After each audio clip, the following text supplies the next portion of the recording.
Hey guys, welcome in our audio discussion. I am CA Kapil Goyal और मैं आप लोगों के लिए लेकर आया हूँ how to get a rank in CA foundation. तो अगर भैया आप सीए फाउंडेशन कर रहे हो या 12th की प्रिपरेशन कर रहे हो अभी, तो ये वीडियो आपके लिए बहुत रेलेवेंट है। मेरे साथ हैं आज हमारे इंडिया के सीए फाउंडेशन के रैंक होल्डर शुभम अग्रवाल। इनसे हम बहुत चर्चा करेंगे। शुभम, आपकी रैंक कौन सी है सीए फाउंडेशन में? 44th रैंक इनकी आई है। और सबसे मजे की बात जो है, यहाँ पर सेल्फ स्टडी से आपको रैंक मिली है। शुभम अग्रवाल ने सेल्फ स्टडी से रैंकिंग हासिल की है सीए एग्जामिनेशन में, सीए फाउंडेशन में। कोई कोचिंग नहीं है यहाँ पर। तो हम पूरा डिटेल में आपके लिए मैं चर्चा करने वाला हूँ कि कैसे आपको सीए फाउंडेशन की कोचिंग्स लेनी है, कैसे आपको प्रिपरेशन करनी है और डेफिनेटली कैसे आप रैंक ले सकते हो। शुभम, मैं आपसे बेसिक चीज़ें पूछूंगा। सबसे पहला क्वेश्चन मैं लेने वाला हूँ आपके बिहाफ पे कि एज ए सीए फाउंडेशन, भाई मैं 12th क्लास में हूँ अभी, आपने अपना सीए के अंदर जो हमारा आईसीआई है उसमें अपना रजिस्ट्रेशन कब करवाया था? एक्चुअल में मेरे एग्ज़ाम्स 26 के अराउंड ख़त्म हुए थे, 26 अप्रैल को। तो फिर मैंने 27 अप्रैल को रजिस्ट्रेशन करवा लिया था, क्योंकि मेरा प्री डिसाइडेड था कि मेरे को सीए ही करना है। तो मैंने रजिस्ट्रेशन करवा लिया था 27 को ही, और फिर मैंने बुक्स ऑर्डर कर दी थी। ओके। लेकिन फिर क्या हुआ, बुक्स मैंने जब ऑर्डर करी उसमें 1 महीना लग गया बुक्स आने में। तो वो थोड़ा एक गलती हो गई थी मेरे से। अगर मैं पहले ऑर्डर कर देता बुक्स तो मेरा 1 महीने का जो टाइम वेस्ट हुआ है ना, वो टाइम वेस्ट नहीं होता मेरा। और मैं पहले स्टडी स्टार्ट कर पाता अपनी। तो बेसिकली शुभम यहाँ पर ये बता रहे हैं कि आपका 26 अप्रैल को इनके 12th के एग्जामिनेशन खत्म हुए, 27 अप्रैल को इन्होंने अपना रजिस्ट्रेशन करवाया और आईसीआई से बुक्स ऑर्डर की सीए फाउंडेशन की। बच्चों ध्यान रखना, हमारा जो सीए इंस्टीट्यूशन है आईसीएआई, जिनके यहाँ से आपको सीए करना है, सर सीए कैसे करना है आप ये बताओ। इसकी मैं एक अलग से पूरी डिटेल वीडियो डालूंगा आपके लिए कि आपको सीए कैसे करना है, कैसे रजिस्ट्रेशन करना है। तो शुभम बता रहे हैं 27 अप्रैल को इन्होंने रजिस्ट्रेशन करवाया। मैं आपको एक अलग से एडवाइस कर रहा हूं कि आप इस रजिस्ट्रेशन को पहले ही करवा लो।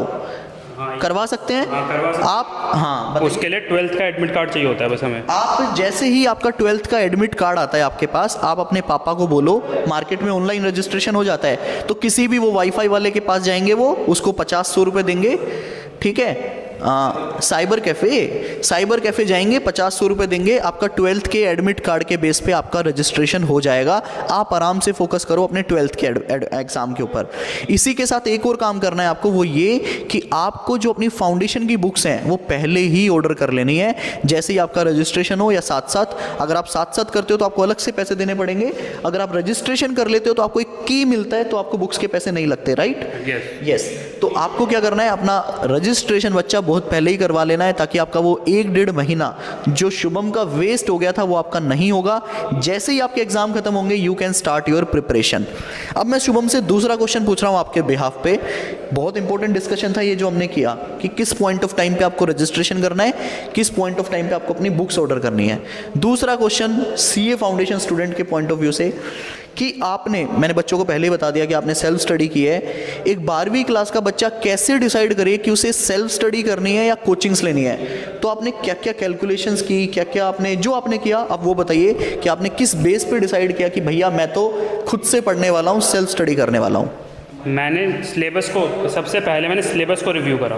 सिलेबस को मैंने जब रिव्यू करा तो पता लगा कि उसमें 80% तो मेरा वही सिलेबस है जो मैंने 12th में पढ़ा हुआ है, और 20% ये है कि जो मेरे को नया पढ़ना है। फिर मैंने सोचा ये 20% है, इसके लिए किसी को फ़ीस क्यों दें? 30,000-25,000 बहुत हाई फीस होती है आजकल, और इसमें मेरा टाइम भी वेस्ट होता है। कोचिंग में आने जाने का टाइम, दोस्तों के साथ बातें करने का टाइम बहुत वेस्ट होता है वो। तो फिर मैंने सोचा मैं घर बैठ के ही सेल्फ स्टडी करता हूँ, क्योंकि 80% तो मेरे को आता है। तो मैंने टॉपिक्स पहले निकाल लिए कि मेरे को कौन कौन से टॉपिक्स आते हैं और कौन से टॉपिक्स नहीं आते। तो पहले जो मेरे को टॉपिक्स आते थे मैंने वही देखे, उन्हें मैंने रिफाइन करा कि उसमें एकदम अच्छी तरह मार्क्स स्कोर कर पाऊँ, और फिर जो बचा हुआ था 20% वो मैंने बाद में करा था। तो बेसिकली शुभम ने यहाँ पे क्या कैलकुलेशन की, इन्होंने जैसे ही अपना रजिस्ट्रेशन करवा लिया, इनके पास बुक्स आ गई। आपके 4 सब्जेक्ट हैं, राइट? इन्होंने हर सब्जेक्ट को डिटेल में एनालाइज किया कि मेरा अकाउंटिंग का क्या सिलेबस है, ऐसे कितने चैप्टर हैं जो आप 11th और 12th में कर चुके हो, और जो नए चैप्टर हैं उनकी आपने एक लिस्ट बना ली कि भैया ये 5 चैप्टर ऐसे हैं जो फाउंडेशन के अंदर नए आने वाले हैं। उसी के साथ आपने क्या किया, एक नया सब्जेक्ट आता है आपके अंदर लॉ का, वो आपने एक अलग से लिख लिया, भाई ये एक नया सब्जेक्ट है मेरे लिए। इकोनॉमिक्स में आपने देखा कि कितने ऐसे इकोनॉमिक्स तो आई थिंक पूरा सेम है, इकोनॉमिक्स माइक्रो इकोनॉमिक्स है 12th का पूरा, वो पूरा इकोनॉमिक्स सेम है। उसके अलावा आपका एक बेसिक इंग्लिश का चैप्टर है, और क्या है, बिजनेस एंड कमर्शियल नॉलेज का है, वो जनरल नॉलेज की बातें हैं, वो खुद कर सकता है कोई भी स्टूडेंट। और मैथमेटिक्स है, लॉजिकल रीजनिंग, स्टैटिस्टिक्स है, वो 11th 12th क्लास का अगर मैथ्स है आपके पास तो बड़े आराम से कर सकते हैं आप। मतलब बेसिकली अगर आपके पास मैथ्स था 11th 12th क्लास में तो आप उसको भी आराम से कर सकते हो। इन नट शेल शुभम का ये मानना था उस टाइम पे कि 70% सिलेबस तो भैया मेरा 11वीं 12वीं वाला ही है, उस 30% सिलेबस के लिए क्यों किसी कोचिंग सेंटर को 30,000 रुपये दिए जाए, पहली बात। दूसरा आपने बताया कि जब भी आप कोई कोचिंग लेते हो तो आपको ट्रैवल करके जाना पड़ता है, तो वो ट्रैवल टाइम क्यों किया जाए। तीसरी बात इन्होंने बहुत सही बोली कि जब आप कोचिंग्स में जाते हो तो आपका एक ग्रुप बन जाता है, कोचिंग खत्म होने के साथ आप उनके साथ घूमते फिरते हो, ये बात बिल्कुल एग्री करता हूँ मैं आपके साथ। तो आप क्या करते हो, एक 4 घंटे की कोचिंग को 6 घंटे तक ले जाते हो, वो एक टाइम वेस्ट है। तो दीज आर द स्टेप्स कि भैया इन्होंने सोचा कि मैं तो खुद से पढ़ाई करने वाला हूँ, आपने घर पे बैठ के सीए फाउंडेशन तैयार करूँगा। शुभम कहीं आपको ऐसा डर नहीं लगा कि वो 30% सिलेबस बैलेंस में कैसे करूँगा, तो आपने उस 30% सिलेबस मान लिया, 70% तो आपके 12th क्लास में कवर हो गया, बट जो बैलेंस 30% था उसके लिए आपने क्या स्ट्रेटेजी फॉलो की कि वो आप कैसे कवर करोगे। पहले तो इंस्टीट्यूट का मैंने मॉड्यूल पढ़ा लॉ के लिए खास करके, तो वो मेरे नया सब्जेक्ट तो मैंने मॉड्यूल पढ़ा तो बहुत ही लूसिड लैंग्वेज में था, एग्जाम्पल्स बहुत सारे थे, तो बहुत आसानी से समझ आ रहा था। और कहीं मैं अटक जाता था तो यूट्यूब पे बहुत सारा कंटेंट है सीए फाउंडेशन के लिए, तो मैं उसे रिव्यू करता था। अच्छा। तो अगर आपको भी कोई दिक्कत आती है बीच में तो आप देख सकते हैं किसी रिलायबल यूट्यूब चैनल से कि ये कैसे क्या है, कॉन्सेप्ट क्या है, वो समझ आ जाता है आपको देखने से। ग्रेट। तो बेसिकली इन्होंने बताया कि जो बैलेंस 30% पोर्शन था जो कि नया था इनके लिए, उन्होंने उसके लिए यूट्यूब की हेल्प या फिर मान लो इन्होंने खुद से बिजनेस लो एक ऐसा सब्जेक्ट है जो बहुत आसान होता है बेटा, अगर आप उसको पढ़ोगे और एग्जाम्पल अगर आपको मिल गया तो वो खुद से आप बहुत आसानी से कर सकते हो। दूसरा इन्होंने हेल्प ली यूट्यूब चैनल की। आज अगर आप देखोगे यूट्यूब पर तो बहुत सारे चैनल्स हैं जो आपको फ्री कंटेंट प्रोवाइड करते हैं। शुभम एक बार फटाफट आ गया हो, मैं एग्जाम्पल के लिए शुभम को आगे बुला रहा हूँ। ये शुभम है जो कि मेरी क्लास के ही स्टूडेंट हैं, इनका भी अपना एक यूट्यूब चैनल है, किस नाम से है, सीए एजुकेशन के नाम, सीए एजुकेशन के नाम से, जिसपे ये पूरा अकाउंट्स फाउंडेशन का अकाउंट्स फ्री पढ़ाते हैं। Thank you Shubham. पूरा अकाउंट्स सीए फाउंडेशन को फ्री पढ़ाते हैं और ये खुद भी पढ़ाई कर रहे हैं सीए आईपीसीसी लेवल पे, लेकिन इनको था कि भाई जिस चीज़ में मेरे अच्छे मार्क्स आए हैं क्यों ना स्टूडेंट को भी पढ़ा दिया जाए। इसी तरह से अगर मैं अपने चैनल की बात करूँ जिसपे अभी आप ये वीडियो देख रहे हैं वी स्मार्ट पे या CA Kapil Goyal audit discussion पे, आप देखेंगे कि पूरा इकोनॉमिक्स की वीडियो हमने भी डाल रखी है और आने वाले टाइम में पूरा लो मैं खुद बनाकर डालने वाला हूं। तो आप क्या है, इस तरह के जो रिलायबल यूट्यूब चैनल होते हैं वो आपको पता चल जाएगा देखकर कि वहां से आप अपना ये बैलेंस 30% पोर्शन आप कवर कर सकते हैं। तो ये तो बात हो गई भैया रजिस्ट्रेशन की, कोचिंग ले या ना ले उसका एक एनालिसिस। तीसरी बात, आपने बुक्स कौन सी रेफर की और एक क्या आपने स्ट्रेटेजी बनाई कि इस सिलेबस को मैं इस तरह से कवर करूंगा जिससे आपने रैंक हासिल की। पहले तो मैंने खाली इंस्टीट्यूट का मॉड्यूल ही रेफ़र करा, कुछ और मैंने रेफरेंस बुक्स भी यूज़ नहीं करी, खाली इंस्टीट्यूट का मॉड्यूल रेफ़र करा, उसी के क्वेश्चंस करे बार बार करे ताकि उन्हीं क्वेश्चन में मैं स्ट्रांग हो जाऊँ कि अगर वो क्वेश्चन आ गए तो मतलब फुल मार्क्स लाने ही आ जाए, कुछ भी हो जाए। और फिर जैसे कि स्टडी प्लान मैंने अपना ये बनाया कि एक दिन में मैं एक सब्जेक्ट करूँगा स्टार्टिंग में। जैसे आज अकाउंट उठा लिया तो अकाउंट से 5-10 क्वेश्चन या 15-20 क्वेश्चन, जितनी कैपेसिटी है उतनी करता, जितना टाइम अवेलेबल है उसके बेसिस पे मैं डिसाइड कर लेता था कि कितना हो सकता है आज सिलेबस। कोई अपने आप को ओवर बर्डन शुरू में नहीं कर पाता था मैं, तो फिर उसके बेसिस पे मैं डिसाइड करता था और उतना ही सिलेबस कवर करता था। फिर बाद में जाके मैंने अपनी स्पीड इंक्रीज़ करी, जैसे पहली बार मैंने पढ़ लिया, फिर फर्स्ट रिवीजन में थोड़ा और जल्दी करने की कोशिश करी, सेकंड में और जल्दी, थर्ड में और जल्दी, ऐसे स्पीड इंक्रीज़ करता रहा तो फिर मेरे को फ्लो बन गया एक तरीके से काम करने का कि हाँ हो जाएगा ये क्लियर अब। ओके तो बेसिकली यहाँ पे मैं नटशेल में बताता हूँ क्या बताया शुभम ने। जब भी आप अपनी पढ़ाई स्टार्ट करोगे, स्टार्ट विद वन सब्जेक्ट ताकि प्रेशर ना बने आपके ऊपर, और थोड़ा थोड़ा कंसेप्ट आपको कवर करना है एक ही चैप्टर के। मतलब इस पे तो कहावत भी है क्या, slow and study and wins the race. आपको बिल्कुल धीरे धीरे काम को करना है, समझना है। जैसे जैसे आपको लगे कि सिलेबस मेरी ग्रिप में आ रहा है, मेरे को समझ आने लगा है, आप अपनी स्पीड को बढ़ा सकते हैं। तो शुभम यहाँ पे मेरा एक क्वेश्चन है कि आपने मान लो अकाउंट्स पढ़ना स्टार्ट किया, मेरे पास आईसीआई की एक बुक है, क्या उस बुक में मल्टीपल क्वेश्चंस दिए हुए हैं? कुछ चैप्टर्स के तो होते हैं मल्टीपल क्वेश्चंस, कुछ के नहीं होते, तो आप पिछले के मॉक टेस्ट पेपर या आरटीपी में से उस चैप्टर के क्वेश्चंस उठा के कर सकते हैं। अच्छा, तो फाउंडेशन का mock test and RTP ICI की वेबसाइट पे अवेलेबल है, आप ici.org पे जाकर स्टूडेंट सेक्शन से वो डाउनलोड कर सकते हो। तो जैसे ही आपका कोई चैप्टर खत्म होता है, आपके उनके फर्दर क्वेश्चन आप आरटीपी प्लस मॉक टेस्ट से आपको करने हैं। तो इस तरह से आपका एक सब्जेक्ट मान लो कंप्लीट हो गया, आपने सारे क्वेश्चंस कंप्लीट किए, then you pick up the second subject. वो मेरा डिपेंड करता था सब्जेक्ट कि कितना बड़ा सब्जेक्ट है, कितना मेरे को आता है, क्या है उस सब्जेक्ट में, कितना डिफ़िकल्टी है। अगर कोई सब्जेक्ट मुझे ज़्यादा डिफिकल्ट लगता है, जैसे कि लॉ था, मेरे लिए नया था, तो मैं उसे हर दिन 1-1 घंटा या 2-2 घंटा पढ़ लेता था कि आज 2 टॉपिक करे, कल 2 टॉपिक कर लूँगा। ऐसे ये नहीं कि एक ही गो थ्रू में करना है, क्योंकि फिर ना वो दिमाग में रिटेन नहीं होता है, वो बहुत प्रेशर पड़ जाता है दिमाग पे। ये जो शुभम ने बात बोली है, सेम चीज़ मैं अपनी ऑडिट क्लास में भी बोलता हूँ कि कभी भी आपको पूरा खाना एक साथ नहीं खा लेना है, आपको थोड़ा थोड़ा करके खाना है ताकि आप उसे अच्छे से इंजॉय कर पाओ। आपके लिए सब्जेक्ट नया है, बिजनेस लॉ आपके लिए पूरा नया है, तो आपको क्या करना है, एक चैप्टर पूरे दिन में ख़त्म नहीं करना है, आपने उसके सिर्फ 2 कंसेप्ट को रीड करना है। 2 कंसेप्ट को अच्छे से समझ लिया, 1 घंटा हो गया, आप अपना मेन सब्जेक्ट स्टार्ट कीजिए, अगले दिन दोबारा। मतलब आपको उसको रेगुलर रखना है ताकि वो सब्जेक्ट आपका वीकनेस से स्ट्रेंथ के अंदर कन्वर्ट हो जाए। एक वीकनेस को हमने स्ट्रेंथ बना लिया। अकाउंट्स तो ऑलरेडी हमारी स्ट्रेंथ है, जितने भी 11th-12th के बच्चे हैं वो सब अकाउंट्स में महारती हैं, सब मुनीम बने हुए हैं। लेकिन जो मेरा बिजनेस लॉ है वो मेरे लिए नया है, वो मेरा एक वीक एरिया है, उसको मुझे स्ट्रेंथ बनाना है। तो बेसिक यहाँ पे ये है कि आपको ICI की जो 4-5 किताबें मिलेंगी उनको घोट कर, बिल्कुल पानी अच्छे से मिलाकर घोट कर और पी जाना है। उसके अलावा RTP मॉक टेस्ट के सारे क्वेश्चन कर लेने हैं। शुभम, ये तो हो गया पहली बार का रिवीजन, सारे क्वेश्चन। फिर इस रिवीजन को करने में कितना टाइम लगेगा इनको नॉर्मली, जनरली? अगर आप किसी कोचिंग इंस्टीट्यूट को ज्वाइन करते हैं तो वो अपना 3 या 4 महीने में सिलेबस कवर करेंगे। और अगर जैसे मैंने खुद सेल्फ स्टडी करा था तो मेरे को 2.5 महीना लगा एक बार सिलेबस से गो थ्रू करने में, और जो मेरा 1.5 महीना बचा उसमें मैंने आराम से एक बार रिवाइज भी कर लिया। तो मतलब कहने का मतलब ये है कि अगर आप कोचिंग इंस्टीट्यूट ज्वाइन करोगे तो वो 4 महीने में एक बार पढ़ाएंगे, और मैंने खुद पढ़ा तो मैंने 4 महीने में 2 बार पढ़ लिया, तो उसका मेरे को कहीं एडवांटेज मिला। तो बेसिकली बात ऐसी है कि कोचिंग ज्वाइन करोगे तो 4 महीने में सिर्फ कोचिंग कंप्लीट होगी, रिवीजन नहीं होगा। उसके लिए आपको रिवीजन के लिए दोबारा 2 महीने देने पड़ेंगे। तो इन नट शेल विद रिवीजन 6 मंथ। लेकिन अगर सेल्फ स्टडी करते हो, डिटेल स्टडी, मैंने भी सेल्फ स्टडी किया था CPT और मेरे 140 नंबर थे, और माँ कसम बिल्कुल एवरेज स्टूडेंट हूँ मैं, ये गलत बात नहीं है, ठीक है। तो सेल्फ स्टडी फाउंडेशन लेवल पे जरूर करनी चाहिए, मैं यही बोलूँगा। आपके मेरे 140 मार्क्स थे, मेरे जैसे नालायक के 140 हो सकते हैं, तो रैंक तो आ ही जाएगी ना। तो आपको क्या करना है, सेल्फ स्टडी करनी है बेटा, कहीं भी भटकना नहीं है। फाउंडेशन की क्लास के लिए बढ़िया तरीके से पढ़ाई करनी है। और अगर आपको लगता है कि आपके पास मैथ्स नहीं था, मैं दूसरी बात ऐड कर रहा हूँ, इनके पास मैथ्स भी था, अगर आपको लगता है आपके पास मैथ्स नहीं था, आपका लो भी आपको बिल्कुल आपको नहीं समझ आ रहा है, कोचिंग लेने से पहले डिसाइड कर लेना। अकाउंट्स भी आपका वीक है बट आप CA करना चाहते हो, तो yes, I will recommend you go for some classes, right. उस केस में मैं आपको सेल्फ स्टडीज़ को रिकमेंड नहीं करूँगा यूट्यूब पे, क्योंकि आपको देखो 20-30% कंटेंट तो मिल जाएगा लेकिन पूरा सिलेबस नहीं मिलेगा, तो वहाँ पे मैं आपको डेंजर जोन के अंदर नहीं डालना चाहूँगा। अगर आपको लगता है कि आप एक अच्छे स्टूडेंट हो, एक अच्छे बालक हो, तो आप सेल्फ स्टडी कर सकते हो। तो शुभम, आपने कितनी बार रिवीजन किया इस तरह से?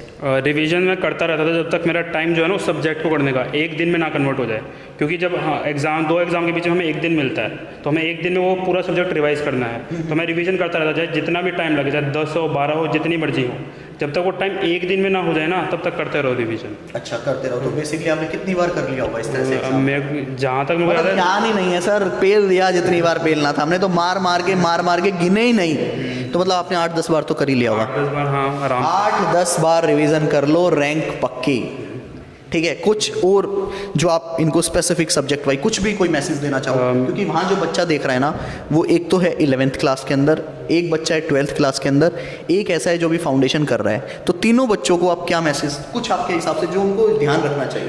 पहली बात तो ये है कि कोई सब्जेक्ट को हमारे लाइटली नहीं लेना चाहिए, क्योंकि हमारे 2 सब्जेक्टिव हैं, 2 ऑब्जेक्टिव है। तो स्टूडेंट्स क्या करते हैं, सोचते हैं ऑब्जेक्टिव है तो हो जाएगा, छोड़ो सब्जेक्टिव पढ़ते हैं हम।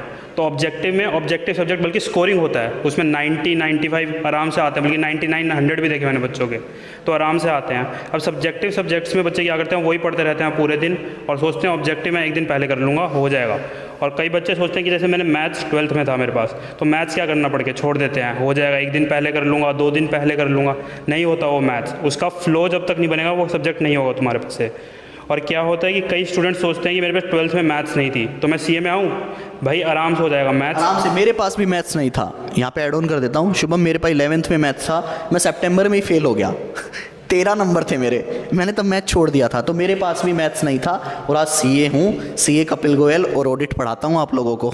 तो फिर बच्चे सोचते हैं सीए में आऊँ ना हूँ, भाई मैथ्स में कुछ नहीं है, बहुत बेसिक है, खाली 2 टॉपिक्स हैं जो 12th के हैं, डिफरेंशिएशन, इंटीग्रेशन, और वो भी बहुत बेसिक लेवल के हैं, कोई एकदम हाई लेवल के मैथ्स नहीं है कि नहीं कर पाओगे, आराम से हो जाएगा। बिल्कुल, हाँ बिल्कुल आराम से, अगर कंसिस्टेंसी मेंटेन रखनी है बस एक बात, ये नहीं कि आज पढ़ा कल नहीं पढ़ा, परसों नहीं पढ़ा तरसों पढ़ लूँगा, आज पढ़ा है कल भी पढ़ना है, परसों भी पढ़ना है, चाहे 2-2 घंटे ही पढ़ो, 2-2 घंटे ही पढ़ो, लेकिन पढ़ना है। और जब एग्ज़ाम नियर आ जाए ना तो चारों सब्जेक्ट हो सके तो एक दिन में पढ़ लो। चारों सब्जेक्ट एक दिन में पढ़ना है जब एग्जाम नियर आ जाए, ताकि आप हर सब्जेक्ट के साथ टच में रह सको। ये, और चाहे 2-2 घंटे पढ़ो, लेकिन पढ़ना पड़ेगा हर सब्जेक्ट डेली, वरना क्या होता है कि हम एक सब्जेक्ट पढ़ते हैं ना तो दूसरा सब्जेक्ट हमारे टच से चला जाता है, फिर हम सोचते हैं कि ये हो गया, और दिमाग में भी टेंशन बनी रहती है, यार ये कर रहा हूँ वो 3 रह गए, ये हो रहा है वो 3 रह गए। तो अब जब चारों सब्जेक्ट एक साथ करोगे ना तो रहेगा, फिर डर खत्म हो जाता है अंदर से, अपने आप ही होता है भाई चारों सब्जेक्ट कर रहा हूँ, चारों आते हैं, कोई भी क्वेश्चन आ जाए अब कर लूँगा मैं। शुभम, मैं ना तुम्हारे साथ अपना एक एक्सपीरियंस शेयर करता हूँ। जब मैं सीपीटी कर रहा था, मेरे साथ क्या हुआ था, मैं तो अपना एक गांव का बालक था, बिल्कुल ज़्यादा बिगड़ा हुआ भी नहीं था उस टाइम। तो मैंने अपनी सीपीटी की तैयारी की और मैंने कोचिंग नहीं ली थी, जैसे मैंने पहले बताया। मैं सिर्फ पढ़ रहा था क्या, आईसीआई का स्टडी मटेरियल, और आईसीआई के हमारे एक बुक्स आती थी 2 मोटी मोटी, वो मैं बुक कर रहा था। लेकिन जब मैं दिल्ली, पेपर के लिए तो दिल्ली आना था ना आपको, जब मैं दिल्ली आया तो मुझे यहाँ पे मिले कोचिंग सेंटर वाले बच्चे, जिनके साथ मैं एक दिन के लिए रह रहा था। मेरे ही शहर के बच्चे यहाँ कोचिंग लेने आए थे। तो मैंने कहा चल एक रात तुम लोगों के साथ रुकूंगा, अगले दिन पेपर दूंगा। हमारे उस टाइम पे एक ही दिन में सब हो जाता था, मामला ख़त्म। तो मैं अपना उनके साथ रुका और उन्होंने मेरे को बहुत डिमोटिवेट कर दिया, क्योंकि उनकी जो किताबें थी वो थोड़ी सी टेक्निकल लेवल पे ज़्यादा थी।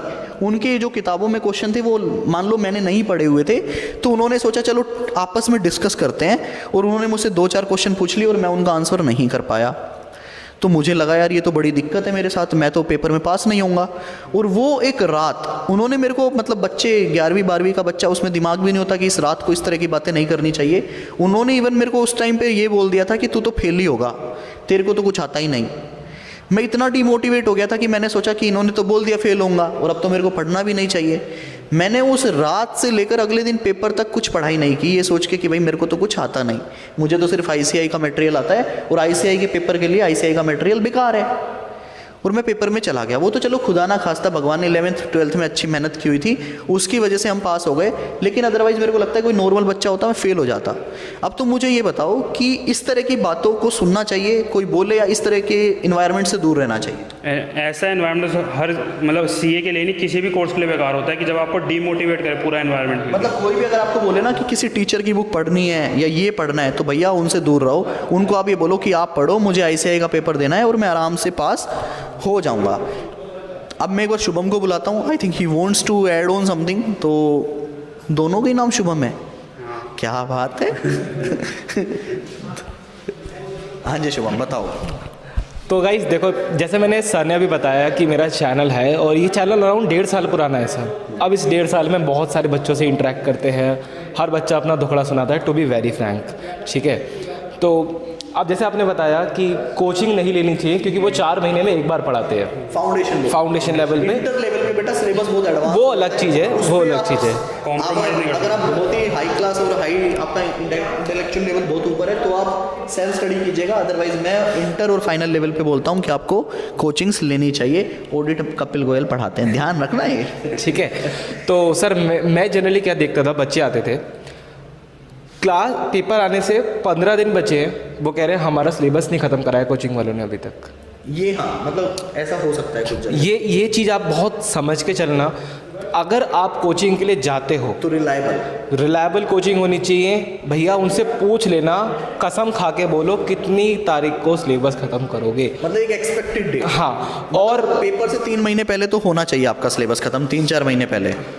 क्योंकि देखो वो दिक्कत क्या होती है, बोर्ड के बाद कोचिंग स्टार्ट हो जाती है, फिर आपका मई में अटेम्प्ट है, तो ये बहुत ज़्यादा परेशान कर सकता है आपको। क्योंकि अगर उन्होंने लेट कर दिया, क्योंकि सर मैंने देखा है मैक्सिमम कोचिंग वाले डिले कर देते हैं, और कम से कम मैथ्स तो रुकती है। मैंने बहुत बच्चों को देखा है मैथ्स रुकते हुए कि भाई मैथ्स नहीं हो पा रही है मैथ्स। बल्कि इसके लिए तो शुभम मैं ये बोलना चाहूँगा, अगर आप फाउंडेशन कर रहे हो ना मेरे बच्चे, तो आप अपने घर पर ही रहो, आप कहीं से भी हो, किसी भी इंडिया के किसी भी कोने से, आपके जो 11th-12th के टीचर हैं ना, जिनसे आपने 11th-12th में पढ़ा है, उन्हीं को ही बोलो सर मेरे मैथ्स में जो मेरा सीपीटी फाउंडेशन में जो मैथ्स है उसमें 3 एडिशनल चैप्टर ये आप ही करवाओ। बल्कि आप अपने लोकल टीचर से ही ट्यूशन रख लो, और मैंने ऐसे ही किया था। एग्जैक्टली। बल्कि जो बिजनेस लो था वो मैंने अपने बिजनेस स्टडीज़ वाले टीचर को बोल दिया कि आप ही पढ़ाओ, पढ़कर उन्होंने मेरे को पढ़ा भी दिया, और मेरे 40 में से 40 ही आए होंगे शायद, जिस हिसाब से नंबर आए थे। 2 साल का कंफर्ट बना हुआ होता है हाँ, टीचर के साथ। टीचर के साथ कंफर्ट होता है, और वो सिलेबस टेक्निकल नहीं होता है। जैसे मैं एग्जांपल देता हूँ आपको अकाउंट्स का।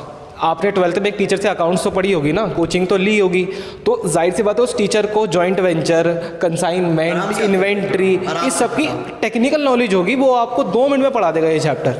ठीक है, सारा आपने पढ़ रखा है, कंपनी पार्टनरशिप वगैरह, आपको 3-4 चैप्टर ऐड ऑन करने हैं, उसी टीचर से कर लिए। आई थिंक सर मजे मजे में आपसे फीस भी लेंगे कि बेटा सीए कर रहा है। तो thank you Shubham. Thank you, sir. अब इस चीज़ को एक बार क्रक्स में मैं आपको बताता हूँ। पहली बात, आपको अपना रजिस्ट्रेशन जैसे ही आपका एडमिट कार्ड आए मंगवा लेना है, करवा लेना है, अपनी बुक्स को मंगवा लेनी है।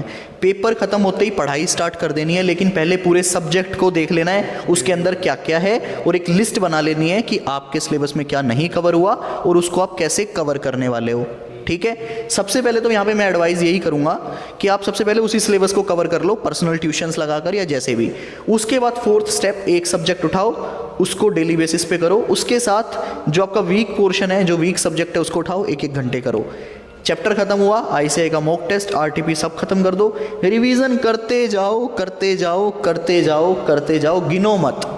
जब किसी को मार रहे होते हैं ना तो मारो, गिनो मत कितना मार रहे हो।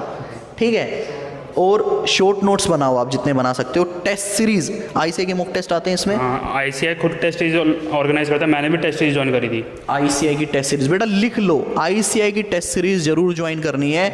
ये चीज़ें अगर आपने फॉलो कर ली, मैं गारंटी देता हूँ, मतलब फेल तो कोई होगा ही नहीं, रैंक आपकी भी आएगी, आप दोबारा से याद करोगे। शुभम, कोई मैसेज लास्ट? बस यही है कि जितनी मेहनत कर सकते हो कर लो, हमेशा रिवॉर्ड तो मिलना ही है तुम्हें। मिलना ही मिलना है। ठीक है, bye bye guys, take care, keep enjoying audit with Kapil. जय हिंद दोस्तों।